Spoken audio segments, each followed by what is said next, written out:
आचार्य भगवान रवि सेन स्वामी की, आचार्य भगवान विद्यासागर जी महाराज की, आचार्य भगवान विशुद्ध सागर जी महाराज की।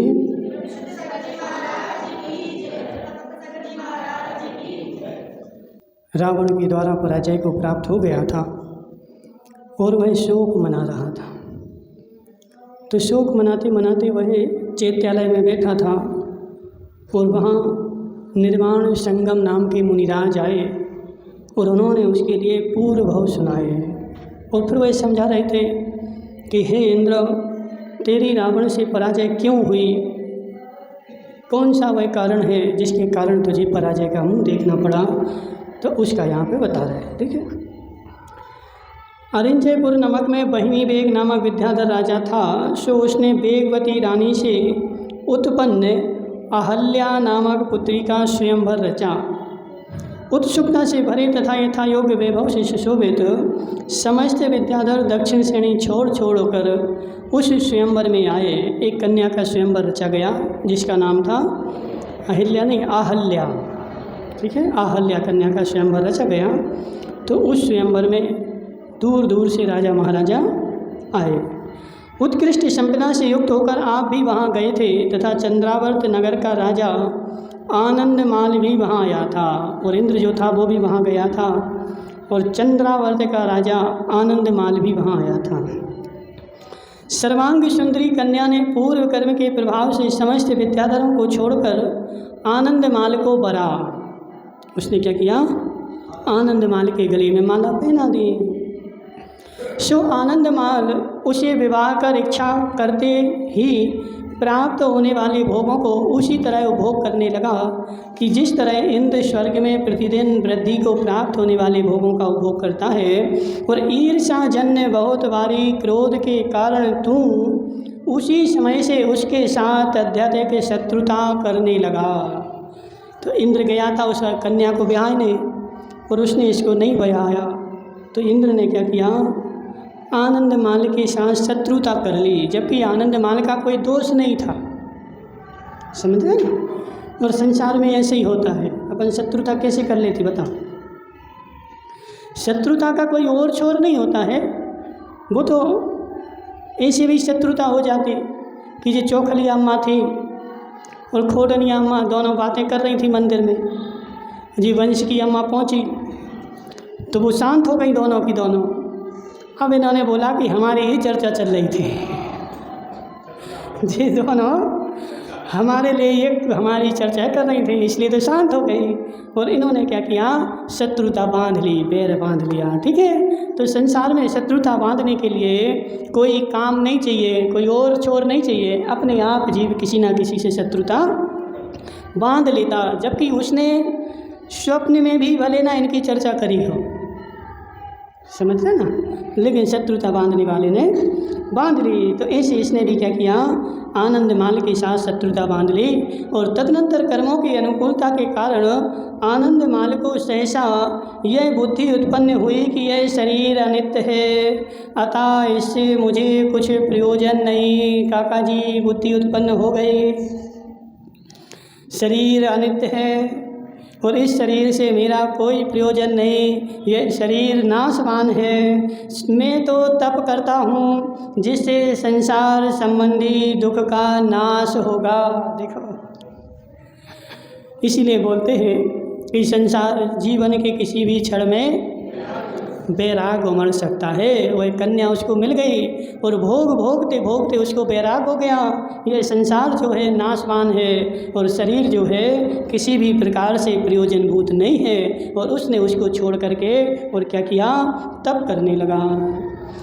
धोखा देने वाले भोगों से क्या आशा रखना, इन भोगों से आज तक किसी का भला हुआ है क्या? बोलो सतीश भाई, भोगों से किसी का आज तक भला हुआ है क्या? छोड़ दो तो नहीं भला, छोड़ेंगे भी नहीं और पता भी है कि भला नहीं हुआ है। प्रबोध को प्राप्त हुई अंतरात्मा से ऐसा विचार कर उसने सर्व परिग्रह का त्याग करके और उत्कृष्ट तप धारण करने लगा। एक दिन हंसावली नदी के किनारे रथावर्त नामक पर्वत पर वह प्रतिमा योग से विराजमान था, तो तूने उसे पहचान लिया। किसने? किसने? इंद्र ने। क्यों? इंद्र ने तो बैर बांध लिया था, और वह जो था आनंदमाल, वह तो संसार से वैराग्य को प्राप्त करके और पर्वत के ऊपर तप रहा था। लेकिन इसने क्या किया? उसको पहचान लिया और दर्शन रूपी ईंधन से जिसकी पिछली क्रोधाग्नि भवक उठी, ऐसे तूने क्रीड़ा करते हुए आनंदवश अहंकारवश उसकी बार बार हंसी की थी। तू कह रहा था कि अरे तू तो काम भोग का अतिशय प्रेमी आहल्य का पति है, और इस समय यहाँ इस तरह क्यों बैठा है? ऐसा कहकर तूने उसे रस्सियों से कसकर लपेट लिया। देखो ऐसा भी होता है, पूर्व भव के बैर के कारण, पूर्व भव के नहीं, उसी भव के, पूर्व काल के, ठीक है ना। तो पूर्व काल के बैर के कारण उसने उन मुनिराज को, जो कि पर्वत के ऊपर तप कर रहे थे, उनकी विभिन्न प्रकार से हंसी करी और उनको रस्सियों से लपेट दिया, बांध दिया। फिर भी उनका शरीर पर्वत के समान निष्कंप बना रहा और उनका मन तत्वार्थ के चिंतन में लीन होने से स्थिर रहा। इस प्रकार आनंदमाल मुनि तो निर्विकार रहे, पर उन्हीं के समीप कल्याण नामक दूसरे मुनि बैठे थे, जो कि उनके भाई थे। सब लोग संसार में सहन नहीं कर पाते हैं। सहन करने के लिए महान शक्ति चाहिए, सम्मान सहन करने के लिए महान शक्ति चाहिए, और अपमान सहन करने के लिए भी महान शक्ति चाहिए। समझ रहे ना? यानी हमारा सभा में सम्मान हो और उस सम्मान होते हुए में हमारे परिणाम उथल पुथल ना हो, जब जानना कि हमने सहन कर लिया, लेकिन हो ही जाते हैं। तो यहाँ पे दो मुनि बैठे थे, आनंदमाल मुनि और उनके भ्राता कल्याण नामक मुनि। अब आनंदमाल मुनि ने तो सब कुछ सहन कर लिया, इतना उपसर्ग हुआ, कोई विकल्प नहीं। लेकिन उनके बगल में जो बैठे थे कल्याण नामक मुनि, जो कि उनके सगे भाई थे, उनको क्रोध उत्पन्न हो गया कि देखो ये दुष्ट हमारे भाई के ऊपर कैसे उपसर्ग कर रहा है। जो कि उनके भाई थे, तेरे द्वारा अनादित होते देख क्रोध से दुखी हो गए, और वे मुनि रिद्धिधारी थे तथा प्रतिमा योग से विराजमान थे। तो शेरे इस कुकृत्य को देख दुखी होकर उन्होंने प्रतिमा योग का संकोच कर तथा लंबी एवं गरम गरम श्वासें भरते हुए तेरे लिए शाप दे दिया। ठीक है, मुनिराज बैठे थे, नहीं सहन हुआ तो उन्होंने क्या किया? शाप दे दिया। शाप नहीं, श्राप भी नहीं, शाप दे दिया। ठीक है, वो श्राप अपन लोग बोलते हैं, सही शब्द शाप है। सा में यहाँ की मात्रा सा और पा शक्कर वाला सा। ठीक है, सही शब्द है, शाप दे दिया। वो बोलने में ऐसा था, श्राप बोलते थे। श्राप में तो सा आ गया, श्रा नहीं आएगा, सा आएगा। कि चूँकि तूने निरपराध मुनि का तिरस्कार किया है, इसलिए तू भी बहुत भारी तिरस्कार को प्राप्त होगा। ऐसा दे दिया कि तुमने इनका तिरस्कार किया है, इसलिए तू भी बहुत भारी तिरस्कार को प्राप्त होगा। वे मुनि अपनी अपरिमित श्वास से तुझे भस्म ही कर देना चाहते थे, पर तेरी सर्वश्री नामक स्त्री ने उन्हें शांत कर लिया। उनका क्रोध तो इतना बढ़ रहा था कि वह अपनी गर्म श्वासों के द्वारा और तुझे वहीं पर भस्म कर रहे थे। लेकिन तेरी स्त्री ने मुनिराज के चरणों में प्रार्थना की कि इनके लिए जीवन दान दे दो, और मुनिराज ने तुझे छोड़ दिया। वह सर्वश्री सम्यक दर्शन से युक्त थी तथा मुनि जनों की पूजा करने वाली थी, इसलिए उसका उत्तम हृदय के धारक मुनि भी बात मानते थे। वो सम्यक दृष्टि थी और मुनिराज की पूजा करने वाली थी। पूजा करने वाली थी मतलब आदर सम्मान करने वाली थी। तो उसकी बातों से मुनिराज का क्रोध जो था वो शांत हो गया। ठीक है,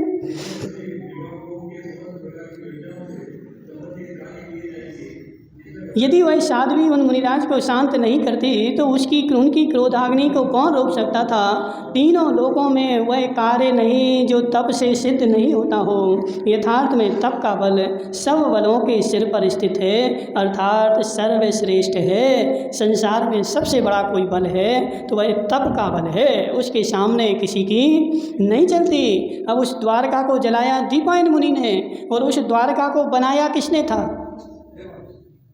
किसने बनाया था? नहीं पता।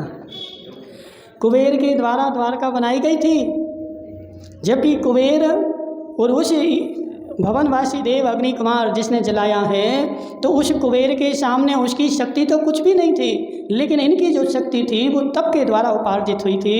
इसलिए एक भी देव द्वारका को नहीं बचा पाया। तप के द्वारा जो शक्ति होती है वो अचिंत्य होती है। ठीक है।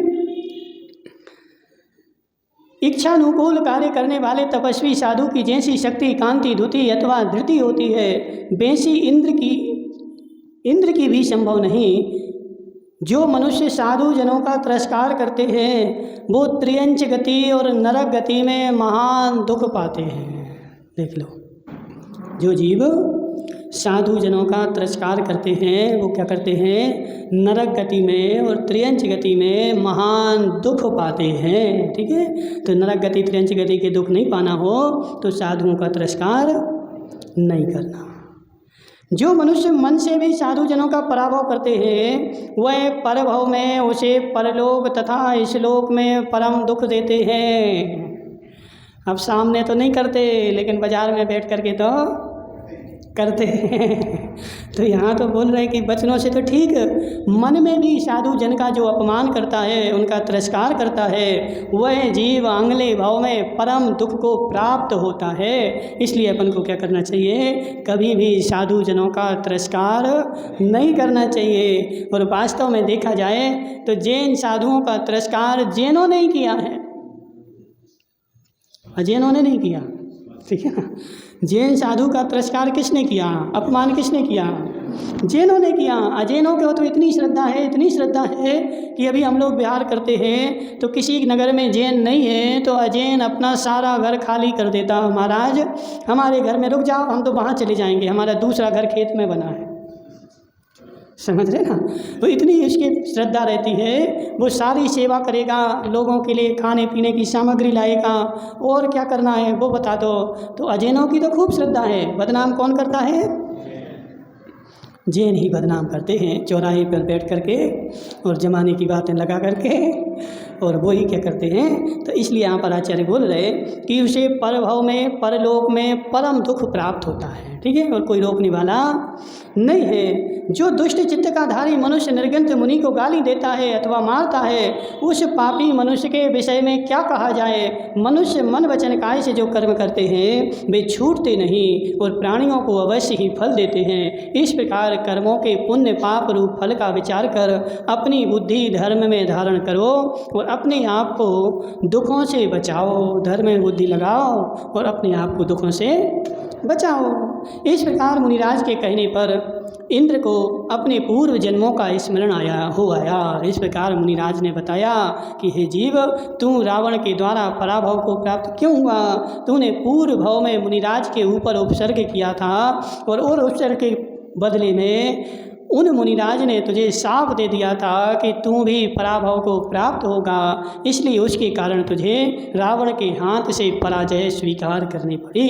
ठीक है। उन्हें स्मरण करता हुआ वह आश्चर्य को प्राप्त हुआ। तदनंतर बहुत भारी आदर से भरे इंद्र ने निर्ग्रंथ मुनिराज को नमस्कार कर कहा कि हे भगवान, आपके प्रसाद से मुझे उत्कृष्ट रत्नात्रय की प्राप्ति हुई है। इसलिए मैं मानता हूँ कि अब मेरे समस्त पाप मानो क्षण भर में ही छूट जाने वाले हैं। जो बोधि अनेक जन्मों में प्राप्त नहीं हुई वह साधु समागम से प्राप्त हो जाती है। इसलिए कहना पड़ता है कि साधु समागम से संसार में कोई भी वस्तु दुर्लभ नहीं रह जाती। बिना साधु समागम के कोई भी वस्तु प्राप्त नहीं होती। तुम कितने शास्त्र पढ़ लो, कितने शास्त्र पढ़ लो, लेकिन साधु के सानिध्य में बैठ करके पढ़ोगे वह शास्त्र तुम्हें जीवन भर याद रहेगा। और घर में बैठ करके कितने पढ़ लो, कितने पढ़ लो, लेकिन याद होने वाली नहीं है। और गहरे गहरे रहस्य भी साधु के समागम से ही निकलते हैं। अभी गाँव में जा कर के देखो, जिन गाँवों में साधुओं का चतुर्मास होता है उन गाँवों की स्थिति देखो, और जहाँ नहीं होता है उन गाँवों की स्थिति देखो। बेचारों को कुछ भी खबर नहीं है। जैन तो हैं, मतलब मात्र नाम के जैन हैं, क्योंकि कभी सुनने मिला नहीं, कभी गुनने मिला नहीं, और कभी स्वीकार किया नहीं। हम कुछ करें चाहे नहीं करें, लेकिन स्वीकार तो कर, सुन तो रहे। महिपाल जी, सत्य कि नहीं? घर छोड़ें चाहे नहीं छोड़ें, लेकिन सुन तो रहे कि बिना घर छोड़े कल्याण होने वाला नहीं है। जब भी कल्याण होगा तो घर छोड़ने के बाद ही होगा, घर में रहते कल्याण होने वाला नहीं है। तो सुन तो रहे ना कम से कम, ठीक है। हाँ, इतना कहकर निर्माण संगम मुनिराज तो उधर इंद्र के द्वारा वंदित हो यथेच स्थान पर चले गए, और इधर इंद्र भी ग्रहवास से अत्यंत निर्वेग भाग को प्राप्त हो गया। उसने जान लिया कि रावण पुण्य कर्म के उदय से परम अभ्युदय को प्राप्त हुआ है, और उसने महापर्वत के तट पर विद्यमान वीरे दृष्ट की बार बार स्तुति की, और मनुष्य पर्याय को जल के बबूले के समान निस्सार जानकर उसने धर्म में अपनी बुद्धि निश्चल की और अपने पाप कर्मों की बार बार निंदा की। इस प्रकार महापुरुष इंद्र ने रत्नुपुर नगर में पुत्र के लिए राज्य संपदा सौंप कर अन्य अनेक पुत्रों और लोकपालों के समूह के साथ समस्त कर्मों को नाश करने वाली जैनेश्वरी दीक्षा धारण कर ली। ठीक है, एक ही बार मुनिराज ने उपदेश दिया और एक ही बार में दीक्षा धारण कर ली। बार बार नहीं कि सुबह फिर शाम को फिर दोपहर में फिर नहीं, एक ही बार मुनिराज आए और एक ही बार में उनको उपदेश दिया, और एक ही बार में उसको बोधि जग गई, और सब दीक्षा उस अपने बेटों को राज्य दे करके, और बहुत सारे लोकपालों ने भी क्या किया, दीक्षा धारण कर ली। लेकिन हम तो ऐसे वज्र के हैं, कैसे गलत था, ऐसे वज्र के हैं कि महाराज तुम तो कितने सुनाओ, लेकिन हम सुनेंगे ही नहीं। ठीक है, हाँ ठीक है ना, खूब सुनेंगे लेकिन मानेंगे एक नहीं। हम करेंगे वही जो करना है। तो इसलिए जीव उसने क्या किया, इंद्र ने, यद्यपि उसका शरीर इंद्र के समान लोकोत्तम भोगों में लालायित हुआ था, तो भी उसने अन्य जन जिसे धारण करने में असमर्थ थे ऐसा तप का भार धारण किया, और प्राय करके मनुष्यों की रुद्र कार्य में जैसी अद्भुत शक्ति होती है वैसी ही शक्ति विशुद्ध कार्यों में उत्पन्न हो जाती है। तदनंतर दीर्घ काल तक तप कर शुक्ल ध्यान के प्रभाव से कर्मों का क्षय कर इंद्र निर्वाण धाम को प्राप्त हो गया। बोले इंद्र भगवान की। ओम नमः सिद्धिभ्यां। इंद्र देखो